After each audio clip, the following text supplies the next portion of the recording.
How's it, guys? This is Elvis the Pelvis. Welcome to my new show called Outspoken about sex. Now, you hear the word sex and immediately you cannot talk about sex. What is wrong with you?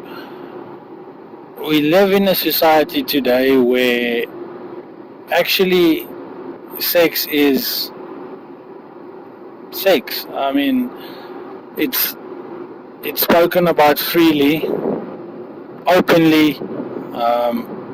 In some instances, it's performed openly, and it's definitely performed freely. But 15 or so years ago, I would probably be crucified for mentioning the word sex in public. But why? I mean, it is seen as, or it was seen as, dirty, lustful, sinful, and of course sacred, which it is. Sex, many people believe, should be kept for marriage, between people who love each other, to reproduce, to create a family, and. But there are also a lot of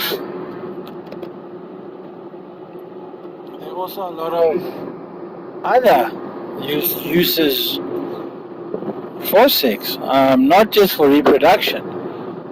If I just think offhand, it can be letting off steam. It can be educational even. It can be exploration, experimentation. I know of a story where an older friend was like a mentor to his younger friend in a sexual sense, which I must admit the younger friend's mother didn't approve of, but it's her prerogative, to feel and have her opinions about sex and what should be and what shouldn't be. But this youngster looked up to his older friend for guidance when it came to sex, how he would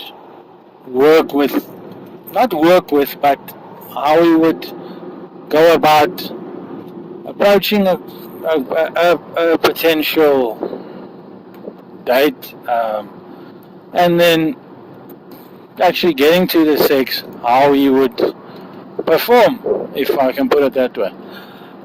Now, this older friend of his took him back to a very famous movie. There's something about Mary. There's this one scene where he's in the bathroom spanking the monkey, as they put it in the movie. And this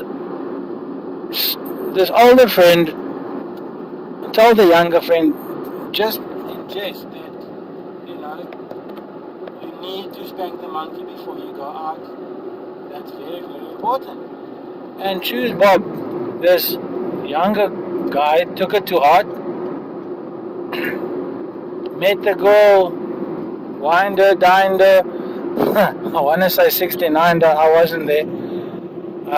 But the story goes, the next morning he phoned his older friend and said, yes, it was your thank you very much for your advice. It actually worked. And the older friend was a bit surprised by this feedback, because he meant it in jest. And the younger guy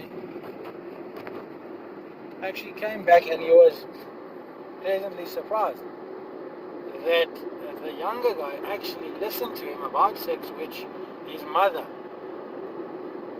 was not really all for, obviously not for him to be experimenting at that age, which by the way I heard was 20 or 19 or something like that. Now, it all comes down to sex not being a swear word, as it were, anymore. Sex is there. Sex is enjoyable.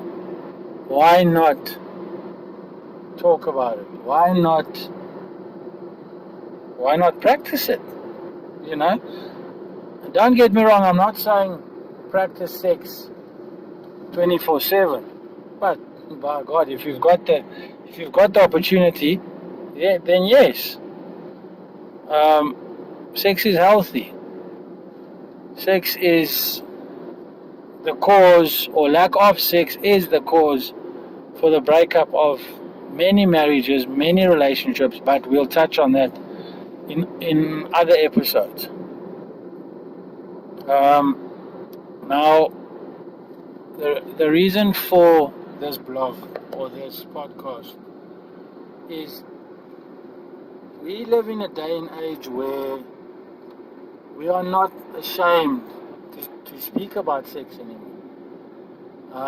And there are a lot of like-minded people out there, I'm sure, that agree with me in saying that sex should be celebrated. Sex should be, it should be embraced as not only a reproductive,